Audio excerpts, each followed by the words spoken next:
ఒరే చారీ గురుగారు, ఈ ఫీలింగ్ ఏంట్రా? గుండేదో వణుకుతున్నట్టుందిరా. ముసలి గుండె కదండి, అది అలాగే ఉంటుంది. రేయ్ ఏజ్ ఎంకరేజ్ చేయరా. వాడొచ్చాడు, వెళ్ళాడు. వీడు మాత్రం ఇక్కడే ఉన్నాడు. ఏమై ఉంటుంది? అడిగి రావాలనా? అడగకూడదు, అబ్జర్వ్ చెయ్యి. వీళ్ళేంటి పొద్దున్నుంచి మనల్నే ఫాలో అవుతున్నారు? వెదవన్నారు వెదవలు. వాడికి మన మీద అనుమానం వచ్చినట్టుంది. ఇటే వస్తున్నాడు. మీరందరూ సైలెంట్గా ఉండండి, నేను మేనేజ్ చేస్తాను. శుభ్రా వేరారియమ్మా.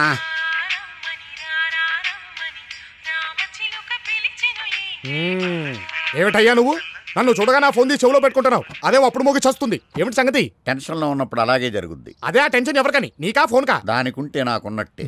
అసలు నన్ను ఎందుకు ఫాలో అవుతున్నట్టు? మా ఇంటి దగ్గర మొదలు పెట్టారు, ఇక్కడ ఆపారు. ఏమిటి? పంతులు గారు, మేము మిమ్మల్ని ఫాలో అవ్వట్లేదు. ఒక పర్పస్ గురించి ఇక్కడ వెయిట్ చేస్తున్నాం. తర్వాత మీకు తెలుస్తుంది. అదే ఏమిటా పర్పస్? నాకు ఇప్పుడే తెలియాలని చెప్తున్నానా? చారీ ఇలా రారా. అవుటర్స్ తో వీడొకడు నీ ఫోన్ లాగా. వస్తున్నాను గురుగారు.